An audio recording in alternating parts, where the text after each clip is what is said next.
My name is Nkiruka Cynthia Kamalo.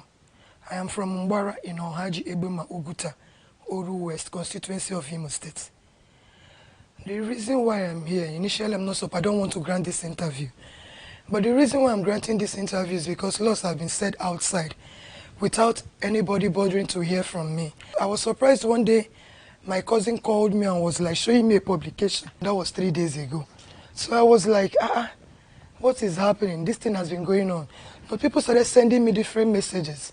So I decided to come out so that the world will hear my voice. I went to different newspapers begging them, they refused. So since I don't have money, what do you expect me to do? I don't have any choice. Then I decided to crawl back to my shell. Not until Linda Ikeji decided to hear my own side of the story. So if I may say, I think I really appreciate this privilege given to me. The Honorable has been going around telling people that Honorable Kingsley Uju and former chairman on Land Bureau during Irocha's tenure, he has been going around telling people that I'm a fraudster, forgetting that there's a proverb that says, show me who you are, show me your friend and I know who you are. So if he's assuming me to be a fraudster, which means he too, he's a fraudster. I was born and brought up here in Lagos. I did all my schools here in Lagos. I didn't travel home till when I was 13, So they took us home, getting home, city people, we from the east. Those days when they see people coming from Lagos, they refer to them as people that are coming from overseas. So I was 13, that was in 1993. I met him in the field.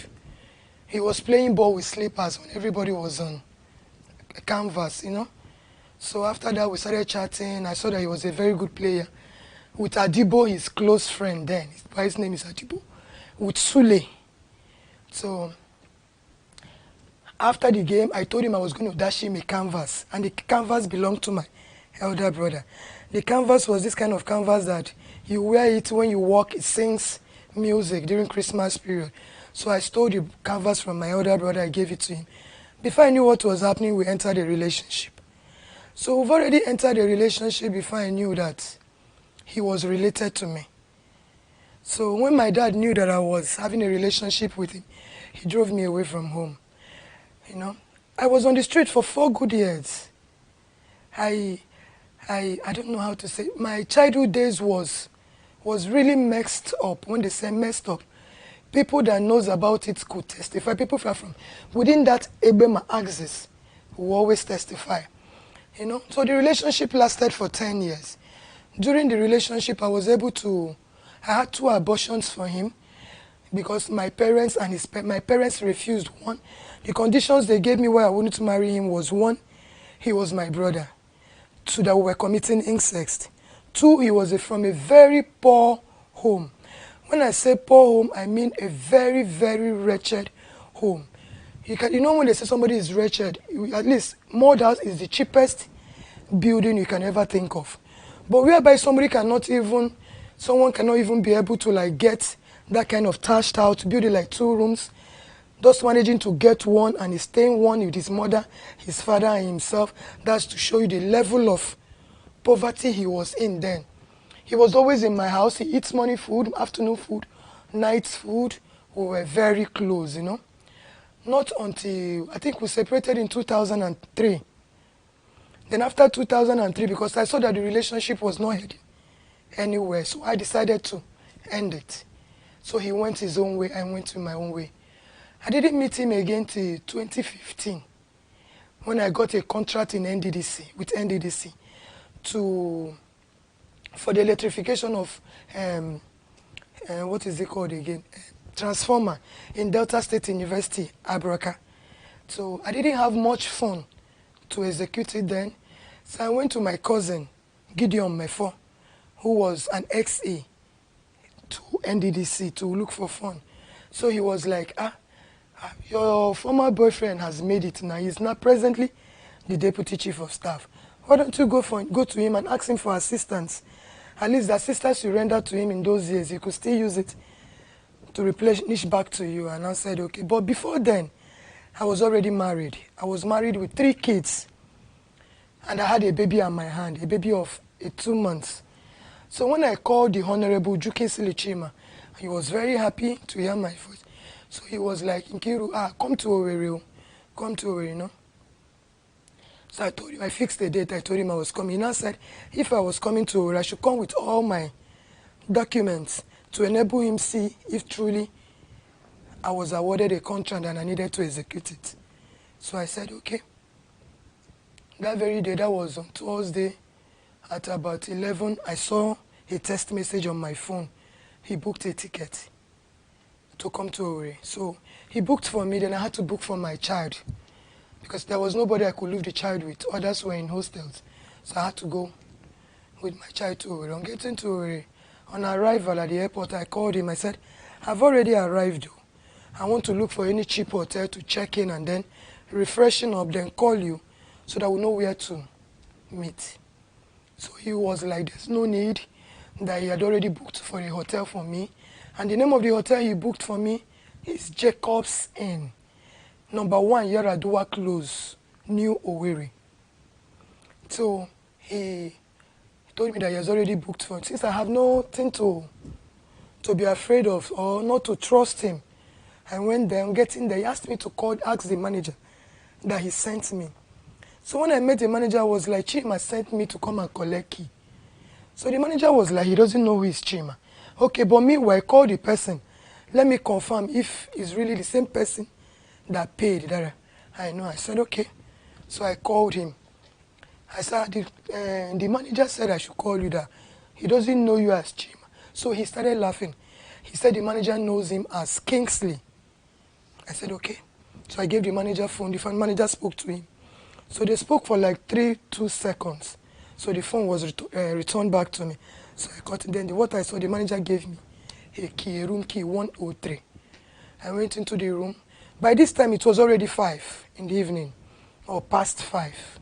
But I know it was evening. So I went into the room. On getting to the room, I bathed my baby. I ate. I fed my baby. So before I knew what was happening, it was already 7. I had to call him to remind him that this is the reason why I had to leave Lagos, come down to Owerri. So when I called him at about 7, he was like, he was just newly appointed deputy chief of staff. And that for the fact is that the governor is very close to him. He doesn't give him a breathing space. So by the time I might see him, that it might be around 9, 10.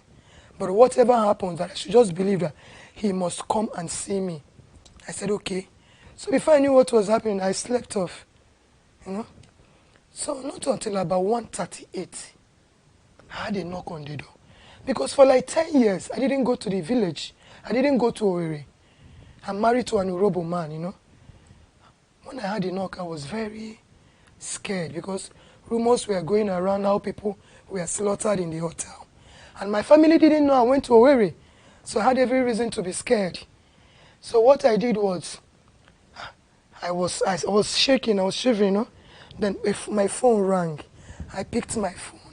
Then Chima, he said that he was the one knocking, that I should open the door. So I wanted to ask him, why are you coming by 1:38? Then the phone went off. I have nothing to be afraid of because he's like a brother to me. And this is somebody I dated for 10 good years. So I opened the door, he came in. So when he came in, I expected him to sit on the chair. Because in every room, every lodging accommodation room, there's always a bed, a table, and a chair, no matter how cheap the room is. So when he came in, I expected him to sit on the chair. So he came and sat on the bed, and my baby was already sleeping. So when he started, I was like, with pidgin English, I was like, sit down for chair now.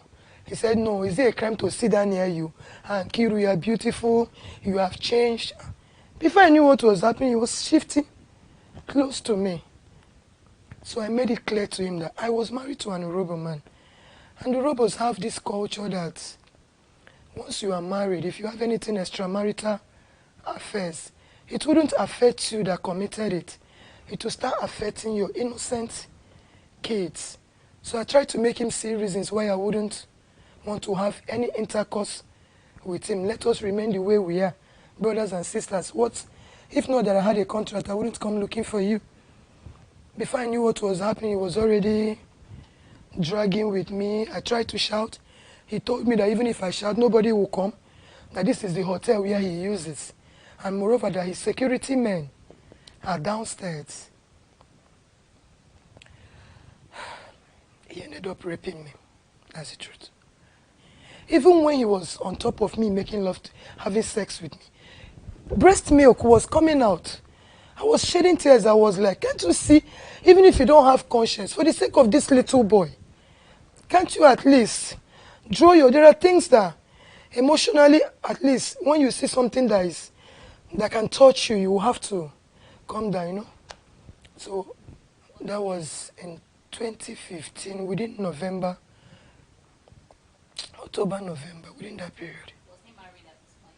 Yes, he was. I think he got married in 2012. I think so. He was already 3 years gone into marriage. He had a baby girl. So then he stood up. What he did was to put his hand into his pocket, brought out 500 one bundle to 200 one bundle, which was 70,000. He threw it to my bed. He was like, take it. The flight is no more than 25,000-30,000. The remaining one, pocket it. I'm not interested. I thought you will give it to me at a platter of gold. Why would you make me to start struggling? Then he opened the door and went out. Then I bent down and started crying. Then after crying, I didn't know what to do. Then the next morning I left back to Lagos.